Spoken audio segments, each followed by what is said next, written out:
pour une nouvelle vidéo et bienvenue dans le rendez-vous quotidien des Guiguites. J'avais dit en début de tous ces vlogs que je filmerai pas forcément tous les jours les Guiguites parce que c'est redondant sur la même chose. Et il y en a plein de commentaires qui ont dit bah si, on veut le point Guiguite tous les jours, voir comment elles vont. Voilà, point Guiguite aujourd'hui. On n'est pas en avance ce matin, tête dans le cul. Et voilà, vidéo normalement aujourd'hui, on moissonne du blé ce soir. On va bricoler. Je vais essayer de finir de rentrer du foin parce que bah c'est arrivé tellement vite les moissons que bah le foin est toujours pas tout rentré partout. Ça fait chier. Donc entre deux rentrées du foin, et là on cherche. Mesdames les Guiguites, ce matin elles étaient au bout du bout du bout du bout. Bonjour mesdemoiselles les Guiguites. Elle est où la 77 qu'on la surveille? Bon, elle était bien hier. Bonjour. C'est elle. C'est elle. Ça a l'air d'aller, un beau poil. On regarde si elles ont toujours de l'eau, elles ont accès à un endroit d'eau quand même. Et on regarde qu'il y ait toujours de l'eau, que ça s'épuise pas. C'est ça qui est bien, c'est qu'on n'a pas à revenir tous les jours. Mais comme il commence à faire sec, guettez qu'avec la sécheresse que ça y aille quoi. Ah oui. Oh, il y a toujours plein d'eau. Elles ont un accès limité à l'eau parce qu'il faut pas qu'elles chient dans le ruisseau. Donc on a mis un fil. Hop. Et il y a toujours plein de flotte, donc impeccable. Ah bah là elles sont au canam. Bon allez les Guiguites, on va aller manger les Guiguites. On va, les Guiguites, on va aller manger les Guiguites. Vous inquiétez pas, on va manger les Guiguites. J'ai parlé comme un gitan. Les degrés qu'on perd quand on est à l'ombre là, elles ont plein d'endroits d'ombre. Elles sont vraiment bien quoi, c'est aberrant. Oui les Guiguites. Ah bah la peur elle est terrorisée. Hop, allez. Mais c'est fou d'être un chien pas de troupeau comme ça. Je te revends moi. Allez. Ça faut qu'on le mette à l'ombre ça. Il y en a qui l'ont dit en commentaire. Et je sais plus si je l'ai déjà dit. Je sais plus ce que je dis plus dans ces vidéos. Ça faut qu'on le mette à l'ombre parce que bon c'est vrai que elle préfère être à l'ombre tout simplement. Bon ça va qu'on y va le matin donc il fait pas encore trop chaud. Mais quand même. Et j'ai la trique à Manu. C'est plusieurs fois qu'on dit avec Manu qui commence à être énervé, faut lui donner un petit coup sur la tête pour lui, voilà, un petit coup dans le nez pour lui montrer non, tu nous bourres pas parce qu'il va prendre de plus en plus sa confiance. On voit qu'il prend de plus en plus sa confiance et ça fait 7 jours qu'on dit qu'il faut qu'on prenne un petit bâton et on oublie à chaque fois. Donc aujourd'hui on a oublié mais j'avais ça à la maison. Alors ça fait pas du tout mal. Je peux taper toutes mes forces, ça fait pas mal mais c'est le petit coup, ça peut lui faire peur, tu sais. Il recule, on lui montre que Manu, parce que là il va prendre la conf le bon vieux Manu. La 77 à la traîne quand même. Il manque 2 Guiguites. Mais la bouffe, il nous manque 2 Guiguites. Ouais, elles sont à la traîne. Elles arrivent. On a 1 et 2. Ah, la 77, c'est pas son habitude d'être à la traîne. Je pose ça là. Donc c'est pour ça que je me suis inquiété l'autre jour et puis elle s'arrêtait vraiment souvent. Mais après, vous voyez, hier pas de température. Attends que les bubules ils prennent la place aux déguiguites là. Bon Dieu. Elle boite tu trouves? Laisse-les aller. Non, là ça boite pas là. Là ça boite pas et là ça boite pas non plus. Elle est en retard, elles sont en retard. Bon après il y avait loin à aller hein. Là on était loin, fallait remonter la montagne tout le tintouin. On était au bout du bout. Non, elles vont faire le tour. Oh, on va pas leur prendre la température. Elle la 47 elle y va jamais. La 47 elle est très farouche. Hein. Elle se méfie. Hein. Les cornadis elle aime pas ça. Elle va trouver. Attention bubule. Oh, c'est bien pratique ça. C'est le petit truc de boum boum boum. On peut mettre le deuxième saut. Attends ça pisse. Oh ça pisse bien ça. On va bien aller voir chier ou pisser à la rigueur, mais oh, ça pisse bien clair. Allez, voilà. Donner un petit coup, montrer que tu vois, il a eu peur. C'est moi le patron. Et il a ce truc, il prend l'habitude avec le seau, hein, de nous bourrer au seau. On peut pas lui en vouloir, c'est un grand gourmand ce Manu. Il aime la vie, c'est tout. Ce que vous voulez que je vous dise. Il bouffe, il baise, voilà, c'est tout. Je suis trop con, je viens de penser, j'ai toujours pas sorti la vidéo. Je la sors maintenant. Oui, quand je vous dis on n'est pas en avance ce matin, il est 10h. On est passé à griller à l'avant, on a fait toutes les courses de piquet de clôture. Mathieu va faire de la clôture ce matin, mais pour le jardin de mon père, donc rien à voir. Comme on moissonne pas, moi je vais aller ramasser du foin. Et là j'ai pas sorti la vidéo. 10h, je la sors maintenant. C'est déjà la 4 sur 31. Et là je la mets en public. Et là, enregistré. Et ça sort pour vous. Ah, quand tu vois les deux bousins alignés comme ça fait plaisir. La batteuse alignée mais en carafe. C'est pas une panne. Voilà, c'était l'occasion comme elle était à l'arrêt de réparer. Donc hop, c'est prêt à l'intervention d'Olivier de tout à l'heure, qui venait cet après-midi. Et puis du coup, on va ramasser le foin. Ça me fait chier d'être toujours à ramasser le foin. Ce qu'il y a, c'est qu'on a à moitié commencé les moissons, qu'on avait à peine fini les foins, donc on s'est pas concentré à juste faire 2-3 jours non-stop de ramassage de foin. Donc ce qui fait que c'est étalé, on n'en finit pas de finir de ramasser. Que bah là j'en profitais, comme on va moissonner qu'à 19h30, j'en profitais de faire ça toute la journée quoi.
qu'on l'a reprogrammé le jour et la nuit, il a la moelle. La côte super dure, là il la monte à 12, alors que l'autre jour avec le 430, il le montait à 4 km/h, il patinait, j'ai dû pousser avec le télescope. 20 chevaux, ça fait la diff.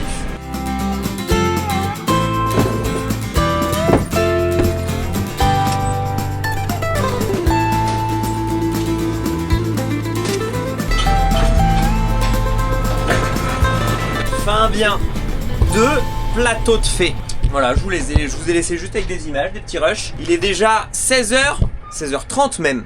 Ouais bah j'ai fait un plateau le matin, un plateau l'après-midi, bricolé entre deux, donc ça passe super vite. Ce tracteur, il n'y a pas à chier de l'avoir reprogrammé, mais ça change la vie. C'est un tracteur qui doit faire 120 chevaux sur le papier, sauf que au banc, bah, il faisait que 100 chevaux, donc il lui a remis les 20 chevaux qui lui manquaient. Et bah 20 chevaux ça fait la diff, c'est 20% de la puissance 20 chevaux. Et là à grimper les côtés et tout, wow, aberrant. Aberrant comment c'était efficace et tout, enfin bref, trop bien. Là je vais laisser Mathieu me remplacer à ce boulot là, parce que c'est pas fini. Il reste encore au moins 2 plateaux comme ça à faire, qui le remplissent au moins un soir. Et puis moi il y a Olivier qui va arriver. Avec Olivier on va remonter la pièce, de toute façon il est pas tard. On a le temps, j'avais dit 19h30, 20h aux voisins chez Vincent là pour aller moissonner, donc parfait. On va rebricoler ça, on va monter tranquillement chez Vincent, atteler la coupe et puis commencer quand il sera l'heure. De toute façon après on est autonome, il n'y a pas nos bennes normalement, ou peut-être qu'il va emprunter une de nos bennes, je sais pas. Je vais revoir avec Vincent, mais voilà. Bah, pile à l'heure, je viens d'arriver à la ferme. Et voilà, pile à l'heure. Je viens d'arriver à l'atelier, Olivier qui arrive, impeccable. Pièce neuve les gars, donc là on voit bien les cannelures et là bah, dans le fond il n'y en a plus. Bon allez, tout ça tout neuf, bah comme je l'ai dit, là les cannelures ici ont été un peu bouffées donc t'es obligé de changer. Puis surtout Olivier me dit en fait ça arrive parce qu'il y a un point dur qui se crée au niveau de la pompe. C'est la pompe qui serait tip top quoi, c'est pas une des meilleures pompes hydrauliques. Et du coup t'as un point dur qui se crée et ça va finir par avoir des à-coups, des jeux, et puis les à-coups, les jeux va finir par bouffer les cannelures et puis terminer quoi. Ouais, tu vois là j'arrive plus à la faire tourner à la main là, ouais, il y a un point dur, Donc voilà, je vais amener la table parce que le pauvre vieux Olivier là, il faut être efficace pour lui parce que déjà les gars, ils en peuvent plus, ils ont des longues journées et s'ils arrivent et que c'est le bordel. Roulement neuf au passage, pompe neuve, manchon neuf, impeccable.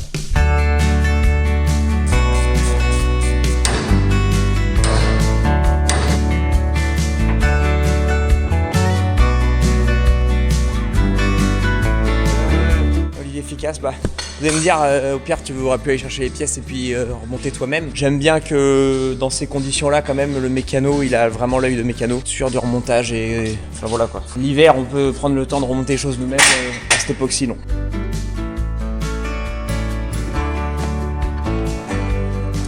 Il n'y a plus qu'à l'embrayer, à la tester. Mais oui, pas dans l'atelier, parce que là, l'éparpilleur, il est rempli. Puis même si on a lavé la machine, soufflé, c'est rempli quoi. Bah non, même pas, parce que je l'avais soufflé, on a essayé notre colza, donc elle s'est remplie, je l'ai pas ressoufflé depuis, après notre essai dans le colza.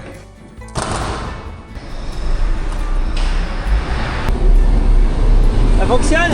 Oh bah voilà, c'était la panne. Ah, ça marche mieux là. Ah bah c'est mieux. Il n'y a plus qu'à. Et voilà, Olivier n'avait pas d'autre intervention sur le moment, donc le temps de lui payer un petit coup, et on est reparti. Allez, on attelle la coupe et on change les palpeurs aussi, bah les palpeurs que je vous ai filmés aussi. Là, Olivier, au passage, il m'a ramené 2 palpeurs, donc on va changer ça vite fait. J'ai l'impression qu'il est à moitié revenu celui-là. Lui, je vais peut-être pas le changer, je vais comparer au neuf. Ça marche pas longtemps ces machins, regarde. Et puis les autres aussi en fait, on en a que 2 neufs, mais... On va changer les 2 intérieurs. Vraiment le patin de ski, c'est... Mais on n'était pas emmerdé avec la Tucano comme ça. Mais je crois que les palpeurs, ils avaient déjà une saison, non? Olivier, il a pas rechangé là. Je crois qu'ils ont déjà une saison. Hein. Ouais, je crois qu'ils ont déjà une saison les gars. Je sais pas combien ça coûte parce que, en vrai, si c'est inconsommable et qu'on dit que c'est inconsommable et qu'il faut le changer tous les ans, et que ça coûte 10 balles le morceau de plastique, bon, 40 balles sur les câbles, donc ça fait chier, mais voilà, si c'est inconsommable. Un morceau en plastique, ça c'est du plastique sur AliExpress, ça doit bien coûter moins cher. Mais en fait, tu vois, t'as remis au même maillon là, c'est les mêmes maillons ici, sauf que bah tu vois, la chaîne est censée être tendue parce que le machin est bien droit et puis là, bah, c'est branlant.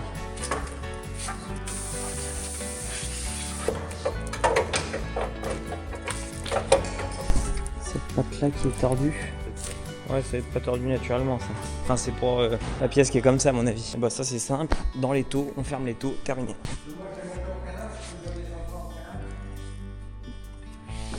C'est à peu près redressé. Ça fera l'affaire. Impeccable. Allez, on accroche la coupe et puis on prend la route aussitôt. 19h08, j'ai dit 19h30 mais tu vois, pas plus mal de commencer. Je pense que plus je commence tard, plus je vais être content de toute façon. En mode, faut faire de la paille, puis il fait encore chaud à cette heure-ci donc...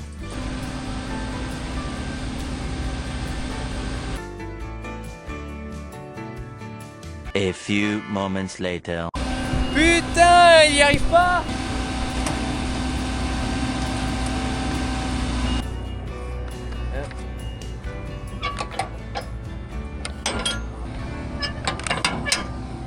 pas grave, je crois qu'on a saturé la carte mémoire de la caméra.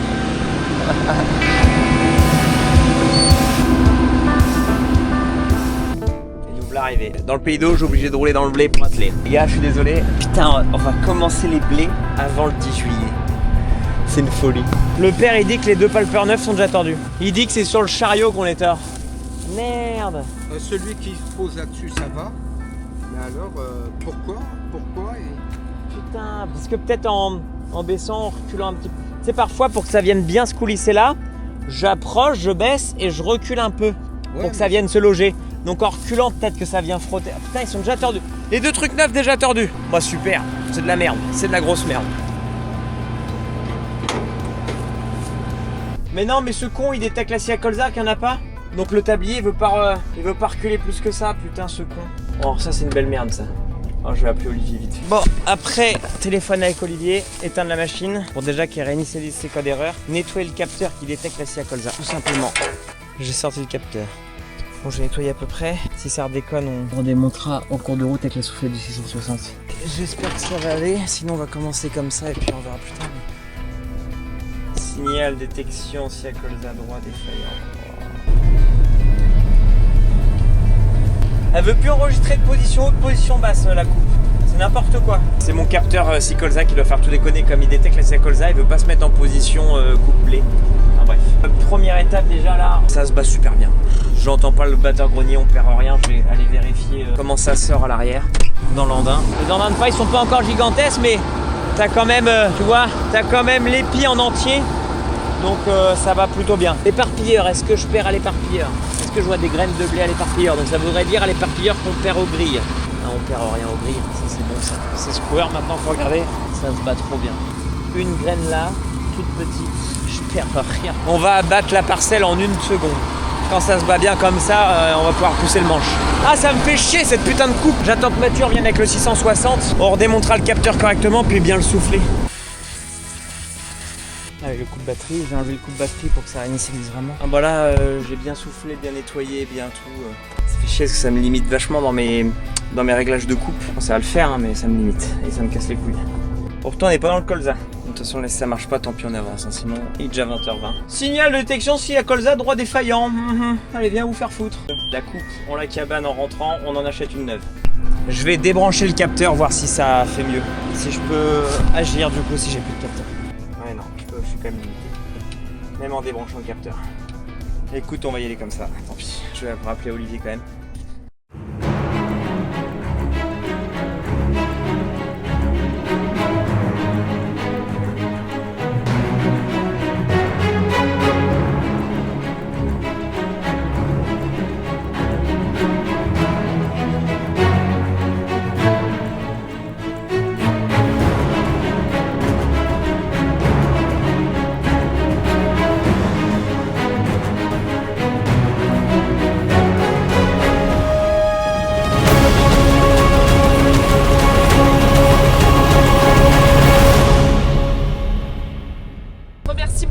Oh là, c'est que la première fois depuis que je moissonne que tu viens poser ton cul dans la batteuse. Oui, oui, mais attends. Attends, c'est ton rôle, c'est censé être ton rôle de nourrir ton homme. Je bosse, monsieur. Tu bosses là? Elle est en vacances. Bref, la ZAM a apporté, merci ZAM, le pique-nique avec le crotteux. Je vais avoir fini à l'instant tous mes tours, on va entamer les grandes longueurs, il y a 9 hectares, ça se bat super bien et je suis toujours limité dans mes mouvements de coupe, ça fait chier. J'ai regardé les capteurs démontés, nettoyés, tout l'embranchement, tu sais, de l'accouplement de hydraulique et électrique de la batteuse, ça j'ai débranché, j'ai bien nettoyé. Ça y fait rien, donc bon, on y va, ça me fait chier, je dois beaucoup plus jouer avec les réglages, je peux pas faire les réglages que je veux pour bien battre, enfin bref.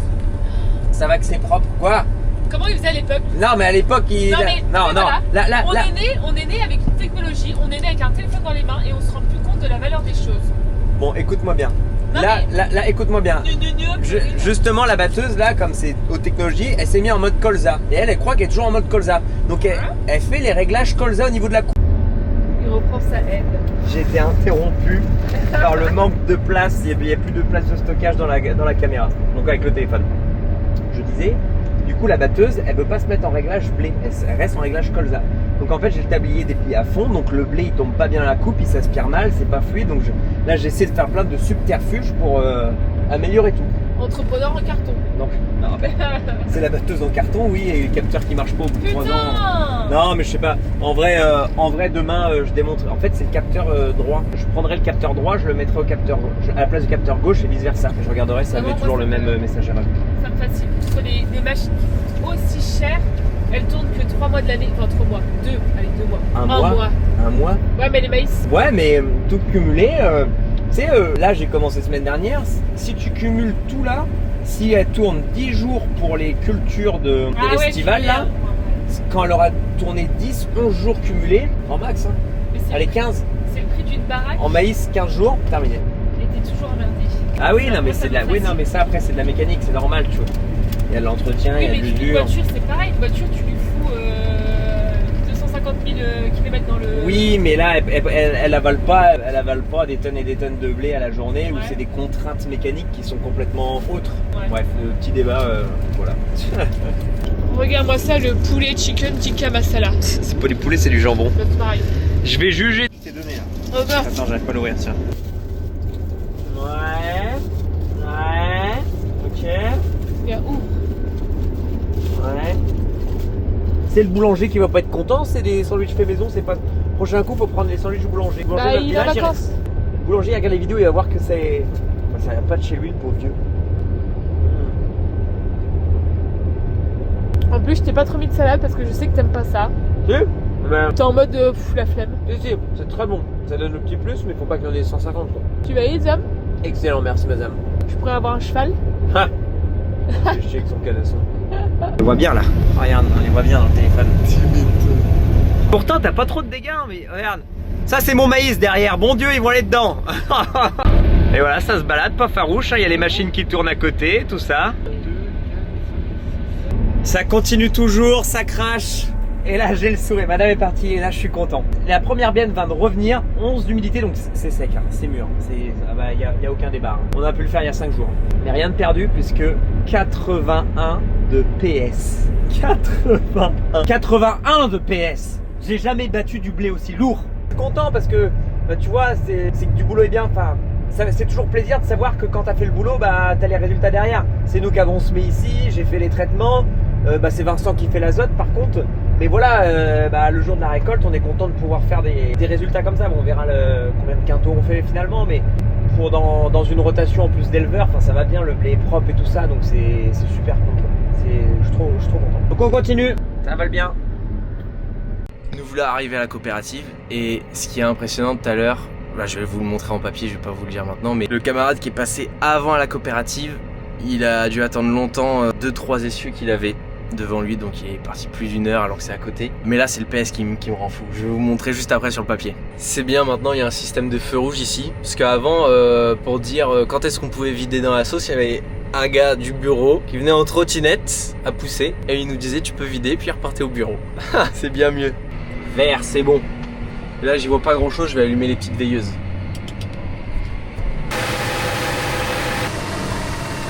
Les amis, je crois que j'ai fait une spéciale Mathieu. Je crois que j'en ai foutu un peu dehors. Putain, c'était sûr. J'ai fait une Mathieu. Je m'étais dit, je suis pas assez avancé. Bah oui. On sait où est le matériel au fur et à mesure. Hein. On sait où est le truc. Hein. Bon, j'ai le papier magique. Oui, vous ne rêvez pas. C'est très flou, mais 81 de PS. Bon, faut pas voir à côté, il y a la protéine, il y a marqué 10. Hein. Bon, là-dessus, on ferme les yeux. Mais 80 de PS, je crois, au-dessus de 80, j'ai vu que ça qu'une seule fois dans ma vie et c'était pas non plus gros. Mais là, cette année, apparemment, partout, il y a gros de PS. Donc, tant mieux, hein. Tant mieux. Ça aurait été la protéine, j'aurais bien aimé qu'elle suive aussi. Là, va bien falloir bouger le chariot de coupe. Et regardez ce que j'ai pour le bouger. Le Can-Am. On va tester le treuil pour la première fois et je suis trop content. Over. Ah. Oh, ça marche. C'est énorme. Ah, il a la moelle. C'est incroyable. Ça a la moelle. Bon, il le tire sans problème, le Can-Am.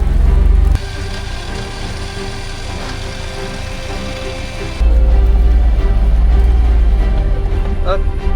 Et là, il se fait tirer, hein, sachant que c'est lourd. Hein. Et le Can-Am, il bouge pas trop. Ça a vraiment la moelle. J'aime bien, j'adore. Bon, je vais le retirer là.